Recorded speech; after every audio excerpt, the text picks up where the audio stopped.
یشترون بہ ثمنا قلیلا اور خریدتے ہیں اس کے بدلے تھوڑی قیمت، اولئک ما یأکلون فی بطونہم الی النار، تو یہ وہ لوگ ہیں جو نہیں بھرتے اپنے پیٹوں میں الی النار مگر آگ، ولا یکلمہم اللہ اور نہیں کلام کرے گا اللہ ان سے یوم القیامت قیامت والے دن، ولا یزکیہم اور نہ انہیں پاک کرے گا،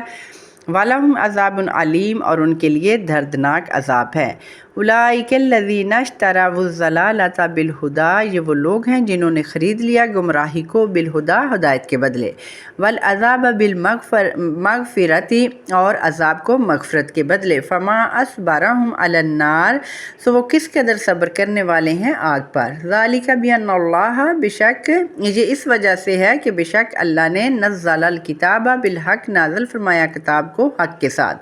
وَإِنَّ الَّذِينَ اخْتَلَفُوا فِي الْكِتَابِ لَفِي شِقَاقٍ بَعِيدٍ اور بے شک جن لوگوں نے اختلاف کیا کتاب میں وہ دشمنی میں دور جا نکلے، اور یہاں وہ زدہ زدی میں بہت دور نکل گئے۔ تو یہ تھا جی میری بہنوں ان آیات کا ترجمہ، اور اب ہم دیکھتے ہیں ان کی مختصر سی تشریح۔ اب سب سے پہلے جو آیت نمبر 168 اور 169 ہے، اس میں اللہ تعالیٰ نے تمام بنی نوع انسان کو مخاطب کر کے حلال حرام کے فرق کو بیان فرمایا ہے، اور کھانے پینے کی چیزوں میں میری بہنوں دو شرطیں ضروری قرار دی ہیں، ایک حلال اور دوسری طیب۔ تو اس سے معلوم ہوا کہ ہم جو بھی غذا کھائیں پہلے تو وہ حلال ہو اور دوسری پاک بھی ہو، یعنی صاف ستھری ہو، گلی سڑی نہ ہو۔ تو میری بہنوں حلال پھر وہی چیز ہوگی جس کو اللہ تعالیٰ نے حلال قرار دیا ہے۔ انسان اپنی مرضی سے چیزوں کو حلال یا حرام نہیں کر سکتا، کیونکہ انسان نے اپنی مرضی سے بہت ساری چیزوں کو حلال چیزوں کو حرام اور حرام کو حلال قرار دے رکھا ہے، اور ساتھ ہی اللہ تعالیٰ فرما رہے ہیں کہ شیطان کے قدموں پر نہ چلنا کیونکہ وہ تمہارا کھلا ہوا دشمن ہے۔ اللہ اکبر کبیرہ، کیسی محبت اللہ تعالیٰ کی اپنے بندوں کے ساتھ۔ قرآن پاک میں اللہ تعالیٰ بار بار انسان کو خبردار کر رہا ہے کھلے ہوئے دشمن سے کہ اس سے بچ جاؤ، یہ تمہیں برائی اور بے حیائی کا حکم ہی کرے گا۔ تو میری بہنوں بیٹیوں، اگر ہم اپنے معاشرے میں دیکھیں تو ہمیں معلوم ہوگا کہ کیسے شیطان نے اکثر مسلمانوں کو اپنے پیچھے لگایا ہوا ہے اور ہمیں دنیا کی رنگینیوں میں لگا کر اتنا مصروف کیا ہوا ہے کہ ہمارے پاس وقت بھی نہیں ہوتا کہ ہم قرآن کو پڑھ سکیں۔ اگر ہم پڑھ لیں تو پھر ہم اسے سمجھتے نہیں ہیں۔ تو میری بہنوں، جب تک ہم قرآن کو سمجھیں گے نہیں تو ہمیں کیسے معلوم ہوگا کہ حرام کیا ہے اور حلال کیا ہے۔ تو آج بہت ساری، جیسے اگر ہم دیکھتے ہیں اپنے معاشرے میں آگے پیچھے اپنے خاندان میں، اکثر ہم دیکھتے ہیں کہ بہت ساری رسمیں لوگوں میں ایسی ہیں جن کو وہ عملی طور پر بھی اور عقیدتاً بھی ان کا یہی عقیدہ ہوتا ہے کہ حلال چیزوں کو انہوں نے حرام سمجھ رکھا ہوتا ہے، استغفر اللہ۔ اور جیسے اگر مہینوں کو دیکھا جائے تو کچھ مہینے ہم نے مخصوص کیے ہوئے ہیں کہ جی اس میں شادیاں نہیں کرتے، اور حالانکہ شریعت میں تو کسی مہینے میں شادی کرنے سے منع نہیں فرمایا گیا، اور باقی اگر اور رسمیں دیکھیں تو بہت سارے لوگ جب عورت بیوہ ہو جاتی ہے تو اس کے دوسرے نکاح کو بڑا معیوب سمجھتے ہیں، حالانکہ اس کی بھی شریعت میں کوئی ایسی ممانعت نہیں آئی۔ باقی اور بہت سارے لوگ ماموں، خالہ، پھوپھی کی بیٹی سے نکاح کرنا بھی حلال نہیں سمجھتے۔ اور اگر کھانے پینے کی چیزوں کو دیکھا جائے جو ہمارے آگے پیچھے گھروں میں عام یہ چیز پائی جاتی ہے کہ جو چیز نہیں پسند ہوتی تو اس کے بارے میں ہمارا رویہ ایسا ہوتا ہے خدا نخواستہ کہ جیسے وہ حرام ہے، کہ جی ہم تو یہ چیز کھاتے ہی نہیں ہیں، ہم نے تو کبھی چکھی ہی نہیں ہے، تو استغفر اللہ، ہم اس سے سلوک حرام والا کر رہے ہوتے ہیں۔ تو اس طرح کی بہت ساری خرافات ہیں جو بغیر کسی دلیل کے ہم نے اپنی مرضی سے گھڑ لی ہیں، حالانکہ میرے بہنوں اللہ تعالیٰ سورہ مائدہ میں فرماتا ہے، اے ایمان والو، اللہ تعالیٰ نے جو چیزیں تمہارے واسطے حلال کی ہیں ان کو حرام مت کرو اور حدود سے آگے مت نکلو، بلا شبہ اللہ تعالیٰ حد سے نکلنے والوں سے محبت نہیں فرماتے۔ تو میری بہنوں، جس طرح حلال کو حرام کر لینا منع ہے اسی طرح حرام کو حلال کر لینا منع ہے۔ حلال و حرام مقرر فرمانے کا اختیار صرف اللہ ہی کو ہے۔ سورہ نحل میں اللہ تعالیٰ فرماتا ہے، اور جن چیزوں کے بارے میں محض تمہارا زبانی جھوٹا دعویٰ ہے ان کی نسبت یوں مت کہو کہ فلاں چیز حلال ہے اور فلاں چیز حرام ہے، جس کا حاصل یہ ہوگا کہ اللہ پر جھوٹی تہمت لگاؤ گے۔ تو میری بہنوں، یہاں میں یہ وضاحت کرتی چلوں حدیث کے حوالے سے کہ علم حاصل کرنا ہر مسلمان مرد اور عورت پر فرض ہے۔ تو علماء اکرام فرماتے ہیں کہ اتنا علم تو جاننا ہر مسلمان مرد عورت کے لیے لازمی ہے کہ حلال و حرام کا معلوم ہو اور پاکی اور ناپاکی کا ہمیں معلوم ہو، کیونکہ ہمیں اکثر جو ہمیں ان چیزوں کے بارے میں جو بہت ضروری چیزیں ہیں پاک اور ناپاک ہونے کا، حلال حرام کا ہی ہمیں نہیں پتہ ہوتا، تو آگے پھر ہم کیا اپنے معاملات کو درست رکھ سکتے ہیں جب تک ہم اتنا علم حاصل نہ کر لیں۔ تو اس لیے میں آپ لوگوں سے ریکویسٹ کرتی ہوں کہ پلیز ضرور قرآن کو سمجھیں، قرآن کے ساتھ جڑیں اور اتنا علم ضرور سیکھیں جس سے ہمیں حلال حرام کا پتہ چلے اور پاک ناپاک کا پتہ چلے۔ آگے جی ہے آیت نمبر 170، اس میں اللہ تعالیٰ باپ داداؤں کے پیچھے اندھوں کی طرح چلنے والوں کے بارے میں فرما رہے ہیں کہ جب ان سے کہا جاتا ہے کہ اللہ کے دین اور اس کی شریعت کے مطابق چلو، اور پھر توحید کی اللہ تعالیٰ نے قرآن پاک میں دلیلیں بھی خوب واضح کر کے بتا دی ہیں اور شرک اور کفر کی مذمت بھی واضح کر دی ہے، تو تب بھی میری بہنوں وہ کسی قیمت پر باپ داداؤں کا دین چھوڑنے کے لیے تیار نہیں ہوتے۔ اور جیسے آج کل ہم دیکھتے ہیں کہ اکثر یہ سننے میں آتا ہے کہ جی اب کیا کریں، مجبور ہیں، خاندان والوں کا سامنا بھی کرنا ہے، اگر غمی خوشی کے موقع پر خاندانی رسمیں نہ کی تو خاندان والے کیا کہیں گے، ناک کٹ جائے گی۔ استغفر اللہ میری بہنوں، حالانکہ ناک کا مقصد یہ بالکل ہرگز نہیں ہے، ناک کا مقصد اللہ تعالیٰ نے اور رکھا ہے، ہم نے صرف اس لیے بنا لیا ہے کہ جی جو الٹی سیدھی رسمیں ہیں جن کا شریعت سے کوئی تعلق نہیں ہے، اگر وہ نہ کریں گے تو ناک کٹ جائے گا، ایسی کوئی بات نہیں ہے۔ جیسے آپ دیکھیں مائیوں مہندی، ڈھول کی سالگرہ اور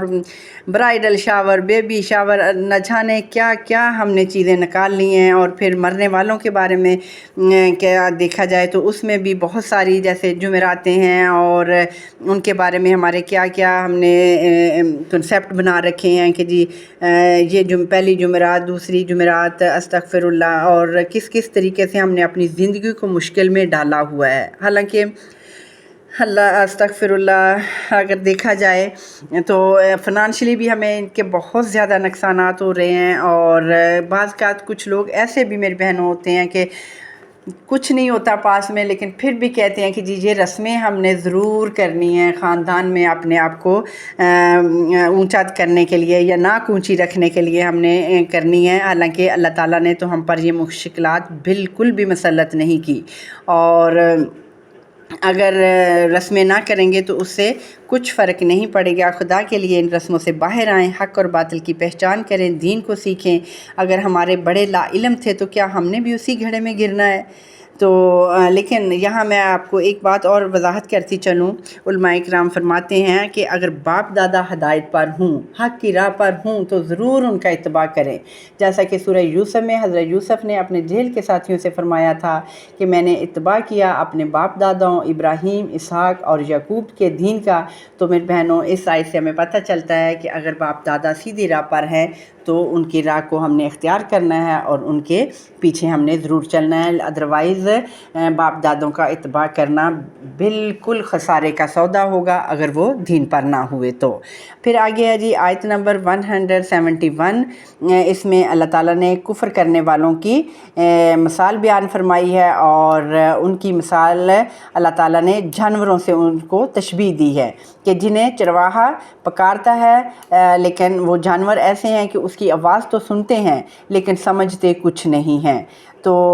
اس لیے اللہ تعالیٰ نے کفار کو، جو اللہ تعالیٰ کا انکار کرنے والے ہیں، ان کو جانوروں سے تشبیہ دی گئی ہے۔ تو میری بہنوں بیٹی اور جو مجھے سن رہے ہیں، اگر ہم دیکھیں تو نبی صلی اللہ علیہ وسلم نے مکمل دین ہم تک پہنچایا اور عملی طور پر بھی اپنی زندگی میں عمل کر کے دکھایا، لیکن ہم ہیں کہ مانتے ہی نہیں ہیں، ہم تو بس اندھی تقلید میں لگے ہوئے ہیں، بلکہ خاندانی رسموں کو چھوڑنے کی بجائے ان کو جدید دور کے تقاضوں کے مطابق مزید ان میں نکھار پیدا کر کے اس پر عمل پیرا ہیں۔ تو پھر ایسے ہی لوگوں کے لیے اللہ تعالیٰ فرما رہے ہیں کہ وہ گنگے بھی ہیں،